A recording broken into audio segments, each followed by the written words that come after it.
Nur Natasha Akila bin Team Haizal, and I'm going to explain. For the first one is the FT for part A. First, we begin with the employee, who acts as the external entity in this diagram. When an employee joins or resigns, the relevant employee information is submitted to the system. This information flows into process 1.0, update the employee records file. In this process, the Human Resources Officer update employee details such as employment status, personal information, and job-related details.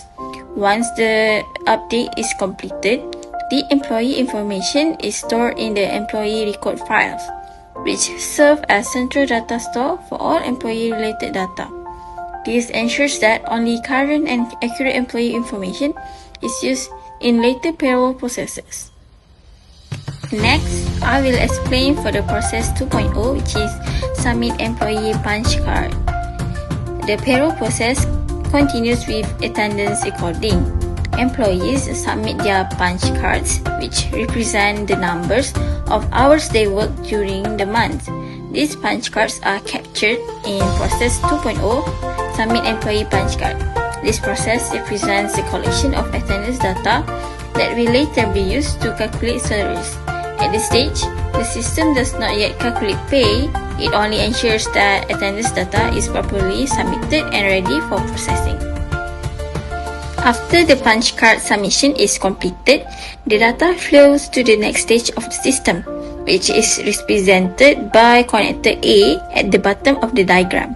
This connector shows that the output from part A will continue into part B, where the total hours worked will be recorded and salary calculation will eventually be performed. 3.0 record and store the data of the total hours worked by each employee. At this stage, the payroll officer collects information about how many hours each employee has worked in the month. This information comes from punch cards that are submitted by department supervisors. These punch cards show the time employees start work and finish work every day. The payroll officer then records the total number of hours worked by each employee. After recording the hours, the information is stored in the system. This information is saved in the working hour file. You can think of the working hour file as a digital storage place where all employees' working hours are kept safely and neatly.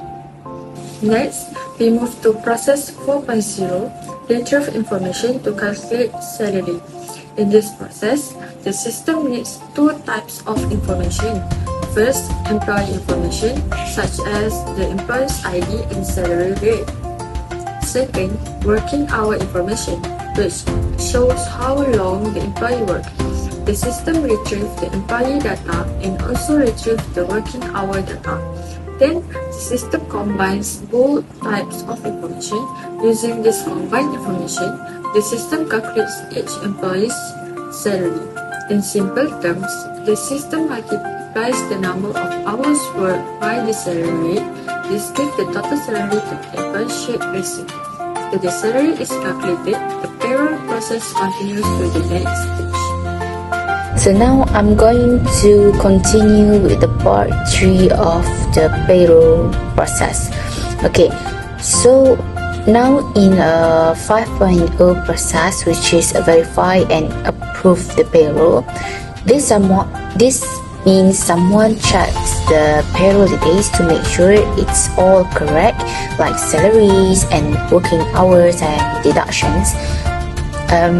Once it's approved, the information goes into the payroll file. Okay, next we move to step 6.0, which is retrieve payment processing. This step takes the approved payroll data from the payroll files and get it ready for payment, like sending it to the bank or preparing pay slips. So in short, this part of the process is about checking the payroll, saving it, and then using it to make payments. It helps to make sure the employees are paid correctly and on time.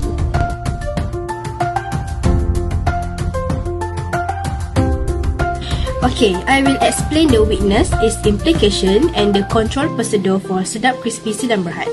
First, the weakness identified is that there is no approval required for purchase order prepared by the administrative or operating department staff.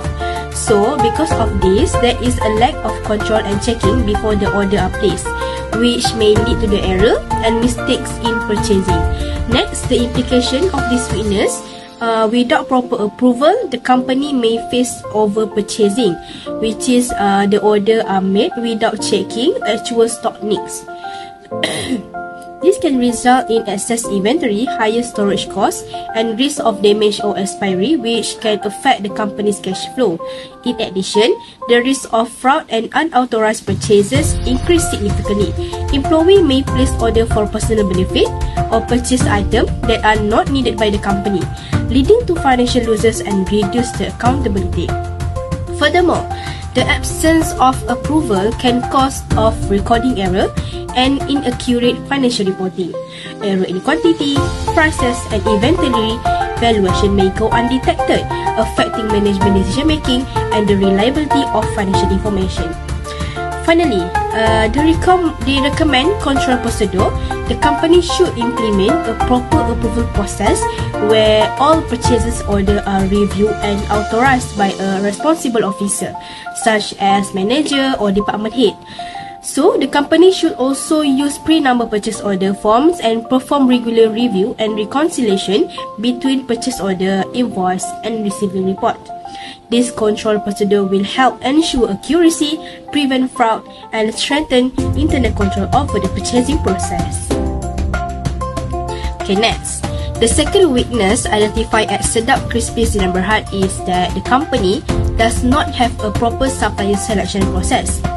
Instead, the company relies mainly on the internet search and focus only on the lowest price when choosing supplier. This will lead to several important implications. Without a proper supplier selection process, the company may engage with unqualified or unreliable supplier. As a result, the company may receive poor quality products, face delivery delay, and experience inconsistent supply, which can negatively affect the customer satisfaction and the company's reputation. So, by focusing only on price, the company may overlook important factors such as supplier credibility, product quality, and after-sales service. This can lead to the defective good, increased return, and additional costs. In addition, the absence of a structured supply evaluation process increase the risk of supply disruption and operational sufficiency. Supplier may fail to meet delivery timelines or required standard, causing production delay and potential loss of business opportunities. To address the issue, the company should implement proper control procedure, which is the company should establish and approve supplier list that is evaluated and authorized by management. Suppliers should selected based on the specific criteria such as quality standard, pricing, reliability, and reputation rather than focusing only on lower price. Lastly, the management should perform periodic review of supplier performance to ensure the company continue to engage with qualified and reliable supplier. The third weakness is any employee can enter the lockroom during working hours and can easily remove any items which are then will be recorded by the clerk in charge. This system has several weaknesses, which is employees could take items for personal use without authorization. It is also very difficult to track who took each item and when, which makes it nearly impossible to hold anyone accountable if items go missing or damaged. This lack of access control can lead to theft where the responsible employee cannot be identified, items being misplaced, or assets going missing without any trace, affecting the company's accountability and record keeping. Therefore, to prevent this risk, it is recommended restricting access to the lockroom so that only authorized employees can enter, either using access codes or key cards. Secondly, the access codes or key cards should automatically record the identity of each user along with their entry and exit times. This will enhance accountability, reduce the risk of theft or misplacement, and ensure proper tracking of all assets. Okay, so now I'm going to explain the issues in Sedap Kris purchasing process. Okay, so for now, both departments from admin and operation can request purchase for when the stock is low. But there is no clear rule about who should do it. And this causes confusion and poor coordination. For example, both departments might request the same item without knowing, which leads to extra stock. This will create three problems, which are: we waste money buying too much. Second, we need more space and effort to store the items. And the third one is our cash flow is affected because we spend more than we need. To fix this, the company should let only the operation department to request and to handle purchase requests. This keeps things organized and avoids double orders. Also, management need to check every request to make sure the items are really needed and the quantity is correct. By doing this, Sedap Kris can reduce waste, save money, and improve accountability.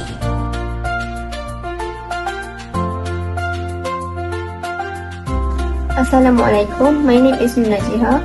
I will explain fraud risk in the expenditure cycle based on Lina's findings.